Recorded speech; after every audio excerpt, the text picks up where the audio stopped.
Hello दोस्तों, welcome back to YouTube channel Addi classes. दोस्तों आज हम बात करेंगे आपकी नई शिक्षक भर्ती 2022 के गणित के पाठ्यक्रम के बारे में। क्या दोस्तों, गणित का पाठ्यक्रम यानी मैथ का सिलेबस। दोस्तों इसमें हम बात क्या करेंगे, आप जानते होंगे मैथ का सिलेबस, लेकिन आज हम बात करने वाले हैं कि कौन से टॉपिक्स पढ़ने हैं आपको और कौन से टॉपिक नहीं पढ़ने हैं। कौन से टॉपिक में हर बार पूछा जाता है, कौन से टॉपिक से कभी कभी पूछा जाता है और कौन से टॉपिक ऐसे जिनसे कभी पूछा ही नहीं जाता। तो ये तीन तरह के यानी तीन वर्गीकरण हम करेंगे, अलग अलग तीन तरह के क्वेश्चनों का वर्गीकरण होगा। सबसे इंपॉर्टेंट है आपके लिए जानना। तो उससे पहले पहले हमें एक बात आप बता दीजिएगा, यस कमेंट करके और नो कमेंट करके, कितने अभ्यर्थी ऐसे हैं जो सुपर टेट की तैयारी कर रहे हैं, जो हमारे चैनल के साथ जुड़े हुए हैं, यस लिखें। और कुछ ऐसे भी हैं जो सुपर टेट की नहीं अदर की तैयारी कर रहे हैं, तो नो भी लिख सकते हैं। ठीक है, तो चलिए यहां पर सबसे पहले हम बात करेंगे आपके गणित की सिलेबस में आपको क्या पढ़ना है, और ये हम बता देंगे कि कौन सा टॉपिक आपका हर बार आएगा। तो आप देख रहे हैं पढ़ने वाले टॉपिक्स में हम आपको बताने वाले हैं कि कौन से टॉपिक आपको पढ़ने हैं, और उनमें यह भी बताने वाले हैं कि कौन से टॉपिक को हर बार आपका आता है तो पहले तैयार करना है। तो आप जानते हैं इससे पहले की वीडियो में हमने बताया भी था कि 69,000 शिक्षक भर्ती में आपके अर्थमेटिक से कितने क्वेश्चन आए थे और दूसरा एडवांस से, क्योंकि हमारा जो गणित है वो दो भागों में बटा हुआ है, एक अर्थमेटिक और दूसरा एडवांस। तो हमने इससे पहले की वीडियो में बताया था कि अर्थमेटिक से 12 और एडवांस से आपके 8 क्वेश्चन आते हैं। लगभग में ये रहता है रेशियो, यानी 60% अर्थमेटिक तो 40% एडवांस। ध्यान रखिएगा एक चीज का, ये थोड़ा बहुत ऊपर नीचे भी हो जाता है, एक आध दो क्वेश्चन ऊपर नीचे हो जाते हैं तो परसेंटेज भी चेंज हो जाता है। सबसे पहली बड़ी चीज क्या है इसमें, सबसे इंपॉर्टेंट ये है कि जो अर्थमेटिक आता है आपका, वो आप उनमें से कुछ टॉपिक ऐसे हैं जो आपके कभी आते ही नहीं है, कभी आ गया तो आ गया, नहीं तो आता ही नहीं है। कुछ ऐसे जो कभी कभी आते हैं और कुछ ऐसे जो हर बार आते हैं, तो उनकी चर्चा हम इस वीडियो में करेंगे। ऐसे ही एडवांस का करेंगे। ठीक है, तो चलिए लेके चलते हैं आपको सबसे पहले अर्थमेटिक के वो टॉपिक जो आपको पढ़ने हैं। ठीक है, तो चलिए उनमें पहला टॉपिक है संख्या पद्धति। देखिएगा, हमने इससे पहले की वीडियो बनाया था, उसमें बताया भी था कि संख्या पद्धति के पिछली बार 69,000 में 3 प्रश्न आए थे, और इस बार भी 100% लिख के ले लीजिएगा, 3 या उससे ज्यादा प्रश्न बनने की संभावना है। हो सकता है कि 4 भी बन जाए आपके, मिनिमम 3 तो रहने ही रहने हैं, क्योंकि संख्या पद्धति एक बहुत ही इंपॉर्टेंट टॉपिक है गणित की पॉइंट ऑफ व्यू से। ठीक है, चलिए दूसरा टॉपिक कौन सा है, अनुपात समानुपात। जी हाँ दोस्तों, अनुपात समानुपात से भी आपकी क्वेश्चन बनना निश्चित तय है। ये भी बहुत इंपॉर्टेंट टॉपिक है और हम बताते भी हैं, और आप बहुत पुरानी वीडियो हमारी देखिएगा, लगभग 2 साल पहले भी हमने बताया था, तो बताया था कि ये जो संख्या पद्धति है, अनुपात समानुपात है, परसेंटेज है, लाभ हानि है, ये ऐसे टॉपिक्स हैं जो हर एग्जाम में, मैं इसी एग्जाम की बात नहीं कर रहा, ये हर एग्जाम में पूछे जाते हैं। इसके अलावा देखिएगा एक टॉपिक आता है औसत, ये भी इंपॉर्टेंट है लेकिन इतना नहीं जितना ये तीनों।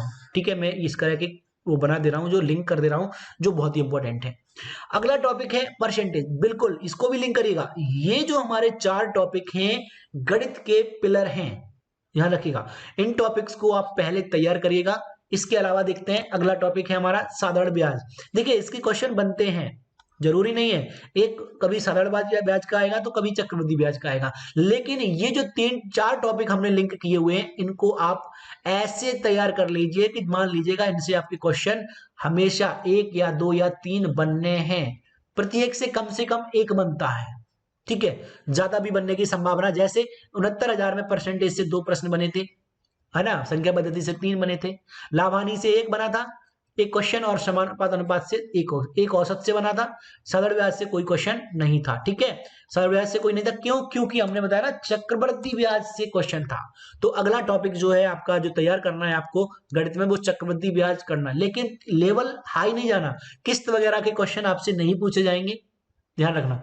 सिंपल चक्रवृद्धि ब्याज की जो लेवल है वो हम अगले वीडियो में लेवल की भी चर्चा कर लेंगे। दोस्तों आपको बता दूं कि मैंने एक लिंक दिया हुआ है कमेंट बॉक्स में, ग्रुप है वो, आप उस ग्रुप को जरूर ज्वाइन कर लीजिएगा, क्योंकि उसमें सारे नई शिक्षक भर्ती के अभ्यर्थी ही हैं। ठीक है, चलिए अगला देखते हैं स्पीड एंड टाइम और डिस्टेंस, मतलब चाल, दूरी और समय, या जो आप सूत्र पढ़ते हैं ना, चाल बराबर दूरी बटे समय वाले, जो जिस टाइप के क्वेश्चन आते हैं, इसमें क्वेश्चन ट्रेन के भी आते हैं। जो ट्रेन वाले क्वेश्चन कभी कभी आपको कहीं नहीं मिला लिखा मिलेगा कि ट्रेन पर एक प्रश्न, रेलगाड़ी आधारित प्रश्न, तो वो सब यही है स्पीड टाइम और डिस्टेंस वाले, यानी चाल, दूरी और समय वाले ही हैं। ठीक है, ये भी इंपॉर्टेंट है, उतना नहीं है। अब ये जो हमने 4 बता लिए वो पहले आप पूरा तैयार कर लीजिएगा, उसके बाद आगे बढ़ लीजिएगा। ऐसा नहीं है कि हमें 4 ही पढ़ने हैं, पढ़ने आगे भी हैं। ये संभावना वाले क्वेश्चन है, इनमें से कोई आएगा। जैसे देखिए 4 में से हमेशा एक ना एक आएगा क्वेश्चन। उसके बाद जो हम बता रहे हैं अभी तक, उनमें से किसी में से भी क्वेश्चन आ सकते हैं। भिन्न से आ सकता है तो चक्रवृद्धि ब्याज से नहीं आएगा, चक्रवृद्धि ब्याज से आएगा तो स्वीट टाइम इंस्टेंट से नहीं आएगा, इस तरह से आएंगे। ठीक है, अगला देखिएगा टाइम एंड वर्क। इसका भी क्वेश्चन पिछली बार नहीं आया था, टेट में आए थे, टेट में आते भी हैं, आपने देखे होंगे। तो टाइम एंड वर्क आप बिल्कुल तैयार करना है, ऐसा नहीं तैयार नहीं करना, लेकिन इसका क्वेश्चन हर बार नहीं आता है। लेकिन ये क्वेश्चन वो है कि सबसे पहले हम वो 4 टॉपिक करने के बाद इन टॉपिकों को तैयार करेंगे। ठीक है, ये एक तरीका है। माध्य माध्यिका बहुलक, यहां से पिछली बार 2 प्रश्न बने थे। ये टॉपिक अच्छा है, इंपॉर्टेंट इसलिए है क्योंकि ये टॉपिक सबसे सरल है, सबसे आसान है। अगर एक दिन में कोई टॉपिक खत्म कर सकते हैं तैयारी के साथ, मतलब एक बार पढ़ने से 100% तैयार, तो वो यही है माध्य माध्यिका बहुलक, जिसको बोलते हैं mean median mode, mean median mode.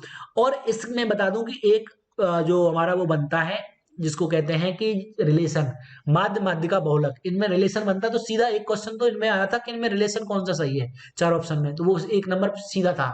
उसके बाद एक क्वेश्चन इसका शायद माध्य से था, हाँ माध्य ज्ञात कराया था, आंकड़े दे रखे थे।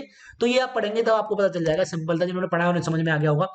डिस्काउंट बट्टा, ये भी आपका परसेंटेज से संबंधित कोई है, इसलिए आप इसको अलग से पढ़ने की जरूरत नहीं है, परसेंटेज पढ़ेंगे और एक बार क्वेश्चन लगा लेंगे तो बट्टा तैयार हो जाएगा। ये भी संभावना होती है इसके आने की। ठीक है, आपने देखे जो ये थे हमारे कौन से, जो अंकगणित से हैं, अर्थमेटिक से हैं। अब एडवांस की बात करते हैं। एडवांस में आयत से पिछली बार एक क्वेश्चन आया था, वर्ग से एक भी नहीं आया था, लेकिन ये आयत और वर्ग 2D हैं, इन्हें तैयार करना बहुत जरूरी है। और एक त्रिभुज, ये 3 टॉपिक ऐसे हैं, आयत वर्ग और त्रिभुज, इनसे एक ना एक से क्वेश्चन आना जरूरी है। तो पिछली बार आयत और वर्ग त्रिभुज से आए थे, अगली बार हो सकता है कि आयत और वर्ग से आए या वर्ग और त्रिभुज से आए, यहाँ पर हो सकता है तीनों से एक आ जाए। तो इसलिए ये तीनों टॉपिक 2D के हैं, इनमें हमेशा लंबाई और क्षेत्रफल ही मिलेंगे आपको निकालने के लिए, तो इनको तैयार कर लें, बहुत आसान होते हैं। इसके बाद अगर 3D में बात करें तो गोला आता है, लेकिन इसका प्रश्न 69,000 में नहीं आया था, लेकिन इस बार पूरे पूरे चांसेस हैं। बेलन का प्रश्न नहीं आया था, इस बार पूरे पूरे चांसेस हैं। लेकिन शंकु का प्रश्न आ चुका है, लेकिन फिर भी हम तीनों को 3D में हमारे यही तीन है। किसने, ये 3 कौन से 3D हैं, ये है, ये हमारे 3D हैं। तो बेलन, गोला और शंकु 3D में हमें तैयार कर लेने हैं। और इसके बाद हमारा जो टॉपिक बचता था बीजीय व्यंजक यानी बीज गणित, यहां से पिछली बार 3 क्वेश्चन बने हुए थे।